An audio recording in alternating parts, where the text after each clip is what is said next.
So hello everyone, welcome back to our Python series. So in the last lecture, we understood that what variables are, how we store the values inside the variable. So in today's lecture, we are going to understand very important topic, that is data types. So what are data types? तो अगर हम data types की बात करें तो पहले हम variables में डेटा स्टोर कर रहे थे, चाहे आपका टेक्स्ट था, मतलब आपने कोई नेम स्टोर किया था, आपने कोई एज स्टोर की थी। अब हम देखेंगे कि हमने उस वेरिएबल में कौन से टाइप का डेटा स्टोर किया था। अगर हम प्रोग्रामिंग की बात करें तो पाइथन में आपकी दो तरह की डेटा टाइप्स होती है। पहली आपकी होती है built in data types, second आपकी होती है यूजर डिफाइंड डेटा टाइप। जो आपकी बिल्ट इन डेटा टाइप्स होती है वो ऐसी डेटा टाइप है जो आपकी पाइथन आपको पहले से प्रोवाइड करवाती है। आपकी जो यूजर डिफाइंड डेटा टाइप्स है वो ऐसी डेटा टाइप्स होती है जो प्रोग्रामर जो होते हैं वो प्रोग्रामिंग करते टाइम डिफाइन करते हैं। तो एज ए बिगिनर हम आज बिल्ट इन डेटा टाइप्स की बात करेंगे, उसके बाद हम यूजर डिफाइंड डेटा टाइप जो होगी वो नेक्स्ट लेक्चर में देखेंगे। तो अगर बिल्ट इन डेटा टाइप्स की बात करें तो मेनली आपके यहाँ पे 4-5 तरह की डेटा टाइप्स होती है। सबसे पहली आपकी टाइप होती है स्ट्रिंग। एक टाइप का डेटा आपके पास होता है स्ट्रिंग, उसके बाद आपका होता है इंटीजर, देन आपके पास आता है फ्लोट डेटा टाइप, उसके बाद आपके पास आता है बुलियन डेटा टाइप, देन आपके पास एक और डेटा टाइप होती है दैट इज नन। अब हम इन सारे डेटा टाइप्स को वन बाय वन कवर करते हुए जाएंगे। अगर हम बात करें स्ट्रिंग्स की, तो स्ट्रिंग कौन सी डेटा होती है?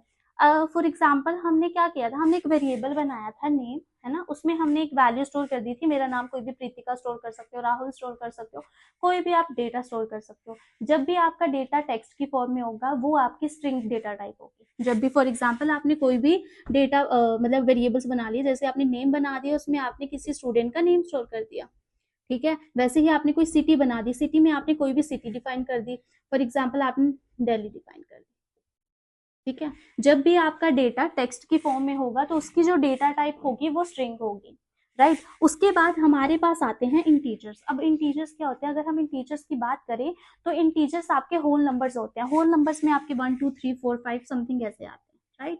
तो अगर हम इंटीजर लिखें तो जैसे हमने एज नाम का एक वेरिएबल बनाया था, उसमें हमने वैल्यू स्टोर कर दी थी 22। तो 22 आपका एक इंटीजर है, तो इसकी डेटा टाइप क्या हुई? इंटीजर। मतलब ये होल नंबर है तो इसकी डेटा टाइप इंटीजर होगी। अगर हमने किसी के फॉर एग्जाम्पल इसकी और क्या एग्जाम्पल हो सकती है, हमने किसी के मार्क्स स्टोर कर दिए, अगर हम उसको भी as a whole number store करने जा रहे हैं, 45 किसी के मार्क्स हैं, तो ये भी आपकी टाइप है एक इंटीजर की, राइट।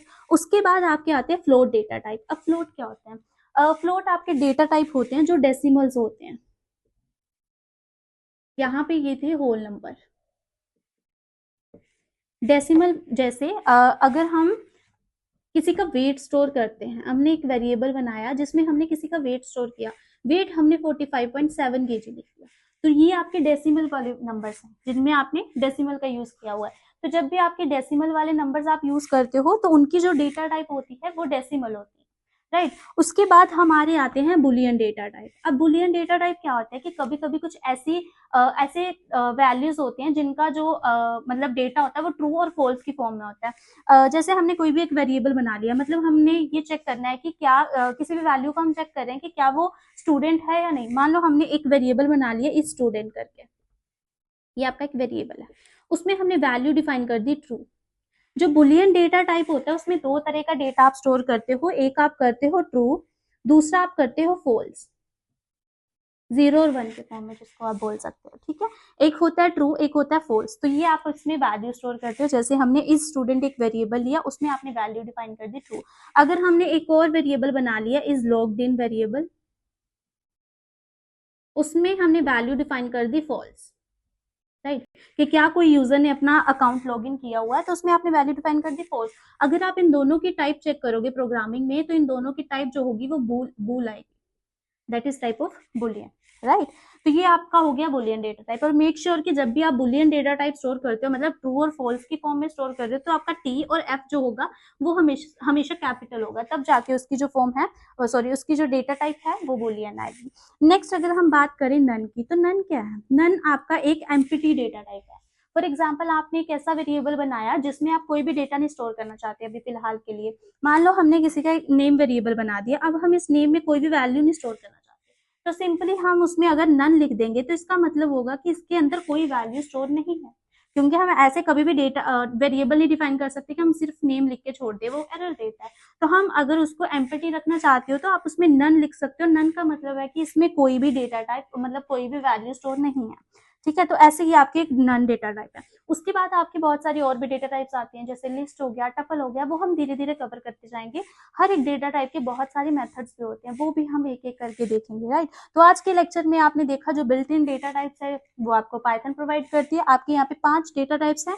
स्ट्रिंग है जो टेक्स्ट को स्टोर करती है, इंटीजर है जो आपके होल नंबर्स को स्टोर करती है 1 2 3 की फॉर्म में। उसके बाद आपके फ्लोट थे जो डेसिमल पॉइंट्स को स्टोर करती है। देन आपका बुलियन आता था जो ट्रू और फॉल्स के डेटा को स्टोर करता है। मेक श्योर कि इनके जो टी और एफ होंगे वो हमेशा कैपिटल होने चाहिए, नहीं तो वो एरर देंगे। उसके बाद आपका एक नन था, जब भी आप अपने किसी वेरिएबल में कोई डेटा नहीं डिफाइन करना चाहते तो आप उसमें सिंपली नन लिख सकते हो। इससे क्या होगा कि आप ये डिफाइन होगा कि उसमें कोई भी डेटा नहीं है, वो एम्प्टी है। अब नेक्स्ट लेक्चर में हम इसके क्वेश्चंस करेंगे, तब तक थैंक यू सो मच।